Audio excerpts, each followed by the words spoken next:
फिर से नए क्लास में आप सभी का स्वागत है। Good morning students, how are you. आशा करते हैं कि आप सभी अच्छे होंगे। बहुत सारे बच्चों का कंफ्यूजन था कि सर कोन के बारे में भी कुछ बताइए। ज्यामिति तो आप पढ़ा रहे थे, जैसे हम ज्यामिति आपको क्लास 10th के विद्यार्थी को मैंने प्रमेय बताया है विद्यार्थी आप लोगों को। तो प्रमेय कैसे होता है, क्या होता है, सारी चीज के बारे में आपने जाना है।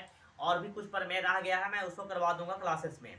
तो कोन के बारे में कुछ बहुत सारे लोगों को कंफ्यूजन था, कोन क्या होता है सर। तो मैं आपको बताता हूँ, आज हम कोन का युग्म का ही चैप्टर उठाए हैं और चैप्टर का नाम है कोन का युग्म। बड़ा ही शॉर्टकट क्लास होगा और बड़ा कंप्लीट क्लास होगा। आप लोग क्लास में बने रहिएगा। आधा पढ़ते हैं इसीलिए समझ में नहीं आता है। और अगर अच्छा लगे, वीडियो लगेगा कि आपके काम का है, तो आप चैनल को सब्सक्राइब कीजिएगा। और मैं आपसे वादा करता हूं कंप्लीट तैयारी आपका 9th 10th क्लास और 11th 12th क्लास का भी पूरे क्लास करवाऊंगा यूट्यूब के माध्यम से। मैं इंजीनियर मुकुल कुमार, चलते हैं हम आपको क्लास में। कोन का युग्म, कोन क्या है। तो सबसे पहले हमको समझना है कि कोन क्या है। तो कोन, जैसे कि आप जानते हैं कि रेखा कुछ इस प्रकार का एक रेखा होता है, इसको हम लोग रेखा कहते हैं। ठीक है, एरो इधर होगा तो इधर भी बढ़ेगा, इधर भी बढ़ेगा। तो एक ही बिंदु से दो रेखाओं के बीच के झुकाव को कोन कहते हैं। एक ही बिंदु से, मान सपोज ये बिंदु है और एक रेखा ये है, एक रेखा ये है, इन दोनों के बीच के जो झुकाव होगा वही कोन होगा। ठीक है, जैसे एक ये है, एक ये है, तो इनके बीच का जो झुकाव है ये कोन हो जाएगा। ठीक है, या फिर ये कोण ऐसे भी हो जाएगा, ये भी कोण हो जाएगा, ये ऐसे भी हो जाएगा। एक ही बिंदु से दो रेखाओं के बीच के झुकाव को कोण कहते हैं विद्यार्थी। ठीक है, कोण बड़ा बेसिक चीज है, कोण जानना चाहिए आप लोगों को। और कोण का लिखने का रिप्रेजेंटेशन क्या बनता है, जैसे कि ऐसा हमारा बनता है सपोज दैट। तो यहाँ ए है, ए है और ये हमारा बी है। ठीक है, तो अगर हम इधर से ऐसे लिखते हैं तो इसको हम लिख सकते हैं, कोण को बीच में लिखा जाता है तो कोण ए ओ बी, या हम लिख सकते हैं कोण बी ओ सी, सॉरी बी ओ ए। जिधर से हम पढ़ेंगे, इधर से पढ़ेंगे तो ये पढ़ेगा बी ओ ए, इधर से पढ़ेंगे तो ए ओ बी, कोण बीच में। ठीक है, अब इसका मान जो भी होगा। बहुत सारी बात आता है कि हमारा चैप्टर है कि कोणों का युग्म। तो कोण का युग्म का मतलब क्या होता है, युग्म मींस पेयर।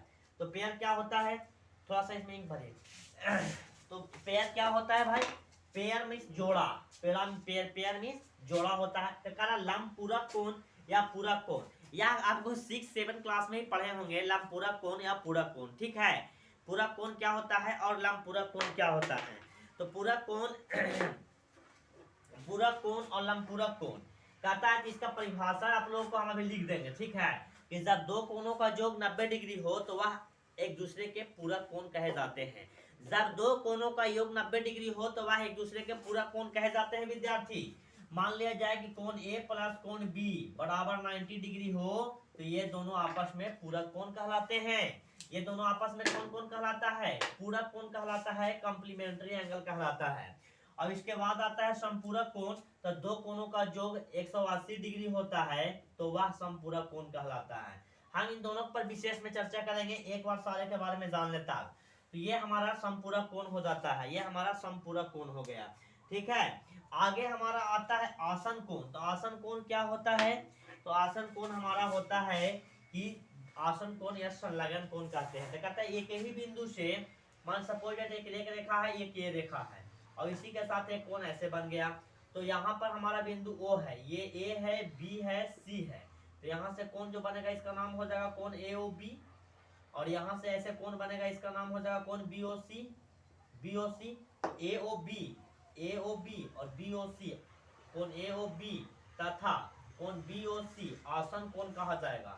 आसन कोण क्या कहा जाएगा, आसन कोण कहा जाएगा, ध्यान दीजिएगा। आसन कोण इसी को कहते हैं, एडजेसेंट एंगल इसी को कहते हैं, एडजेसेंट एंगल। एक ही बिंदु से दो कोण बन रहा है ना, तो ये दोनों एडजेसेंट एंगल है, ये दोनों एडजेसेंट एंगल है, आसन कोण है। और जो आसन भुज जो उसी के साथ अटैच होता है उसको आसन भुजा भी कहते हैं। ठीक है, तो ये आसन कोण हो गया। मैं आपको फिगर के साथ बता कर चल रहा हूं। आगे हमारा है रैखिक युग्म कोण। रैखिक युग्म कोण मतलब एक सरल रेखा से बात आती है, जैसे एक सरल रेखा को रैखिक रेखा, रैखिक हो गया, लीनियर हो गया। ठीक है, और इसका पेयर, तो इस पे अगर हम एक ऐसे कोण बनाते हैं तो ये कोण हमारा x है, तो ये वाला जो कोण होगा ये रैखिक युग्म का पेयर होगा। तो आप लोगों को पता नहीं है तो जान लीजिएगा कि एक सरल रेखा पे 180 डिग्री का कोण बनता है। एक सरल रेखा पर 180 डिग्री का कोण बनता है, तो अगर ये x है तो कितना हो जाएगा 180 माइनस एक्स। ठीक है, आगे है शीर्षाभिमुख कोण। शीर्षाभिमुख कोण में टॉप एंगल, शीर्षाभिमुख कोण दो रेखाएं एक दूसरे को जब विभाजित करता है, दो रेखाएं जब एक दूसरे को किसी बिंदु पर विभाजित करता है तो वो जो कोण बनता है वह कोण शीर्षाभिमुख कोण कहलाता है। वह कोण क्या कहलाता है, शीर्षाभिमुख कोण। ये मान लीजिए ए बी रेखा है और ये अगर सी डी है तो ये हमारा ये एंगल इसके साथ शीर्षाभिमुख कोण है और ये एंगल इसके साथ शीर्षाभिमुख कोण है। अभी हम इन सबों के बारे में बहुत डिटेल से बताऊंगा, लेकिन आज के क्लास में हम आपको लंबपूरक और समपूरक के बारे में चर्चा करेंगे कि लंबपूरक कोण क्या होता है और समपूरक कोण क्या होता है। ठीक है, तो परिभाषा लिखेगा लंबपूरक कोण का कि जब दो कोणों का योग 180 डिग्री हो तो वह लंबपूरक कोण कहलाता है, उसे हम लोग पूरक कोण कहते हैं। ठीक है, तो दो कोणों का योग 180 डिग्री, जब दो कोणों का योग, दो कोणों का योग 90 डिग्री हो तो उसे पूरक कोण कहते हैं, उसे पूरक कोण कहते हैं। सपोज दैट एग्जांपल कोण ए प्लस कोण बी बराबर 90 डिग्री, तो ए और बी एक दूसरे के पूरक कोण है। जैसे अब आपको कह देगा, क्वेश्चन रहेगा हमारे पास कि 65 का पूरक कोण क्या होगा, तो 65 में जो जुटेगा और 90 हो जाएगा वही उसका पूरक कोण होगा। तो मान लीजिए कि 65 का पूरक कोण x है और तो x बराबर 90 डिग्री, तो x बराबर हो जाएगा 90 माइनस 65 बराबर 25 डिग्री। तो आंसर तो 65 और 25, 65 और 25 डिग्री एक दूसरे के पूरक कोण होगा, पूरक के कोण होगा। अगर इसको में कोण होगा, थोड़ा सा भी कंफ्यूजन होगा पूरा आपका मैं क्लियर कर दूंगा। और आज के क्लास के बाद लंबपूरक और समपूरक का भी पढ़ने की जरूरत नहीं पड़ेगा। कोई भी आप 7 क्लास के स्टूडेंट भी अगर ये इसमें ये पढ़ना है, 7 क्लास में पढ़ना है, उस क्लास के भी बच्चों को एक बार समझ में आ जाएगा, कहीं भूलने की बात नहीं है। तो कैसे निकालेंगे, लंब पूरक कोण निकालना हो तो जो कोण दिया गया है उसको 90 में से घटा देना है। कहेगा कि 45 का पूरक क्या होगा, तब 45 प्लस x बराबर 90। ठीक है, तो x बराबर क्या हो जाएगा 90 माइनस 45 बराबर 45 आंसर। ठीक है, कहेगा कि 15 का पूरक कोण क्या होगा, ध्यान दीजिएगा 15 का पूरक कोण क्या होगा, तो x बराबर 90 माइनस 15 बराबर कितना हो जाएगा 75। ठीक है, हाँ सही है 75।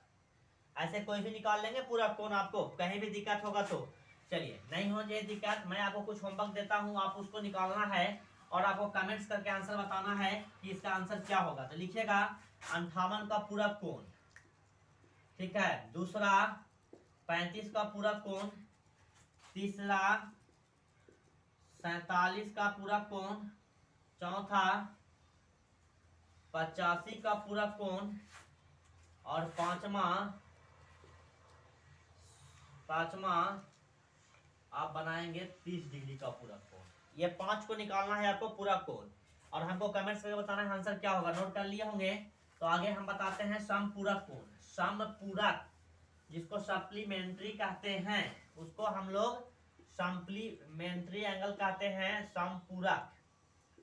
समपूरक कोण का परिभाषा देंगे कि जब दो कोणों का योग 180 डिग्री हो, जब दो कोणों का योग 180 डिग्री हो तो वो या वे एक दूसरे के समपूरक कोण कहलाते हैं, समपूरक कोण कहलाते हैं। जैसे कोण ए प्लस कोण बी बराबर 180 डिग्री, कोण ए प्लस कोण बी बराबर क्या होगा 180 डिग्री। और कोई क्वेश्चन हमारे पास हो गया कि 115 डिग्री का समपूरक कोण क्या होगा, 115 डिग्री का समपूरक कोण बराबर भाग, तो कुछ नहीं करना है, 115 प्लस x बराबर 180, तो x बराबर 180 माइनस 115 बराबर आ गया हमारा 65। 65 होगा या 75 होगा, देख लीजिएगा, 5 में से 5 गया, 0 हो गया और ये हो गया 65 डिग्री। तो आंसर हो गया 65 डिग्री। तो आपको हम इसका भी होमवर्क कुछ लिखवाते हैं, आपको कर लेना है। दो कोनों का योग 180 डिग्री करके निकाल लेना है। तो 90 डिग्री का पूरा कोण क्या होगा, तो 90 में 90 जोड़ेंगे तो 180 होगा। 90 इसका समपूरक है और ये 90 इसका समपूरक है, तो ये दोनों आपस में क्या हो गए, समपूरक कोण हो गया।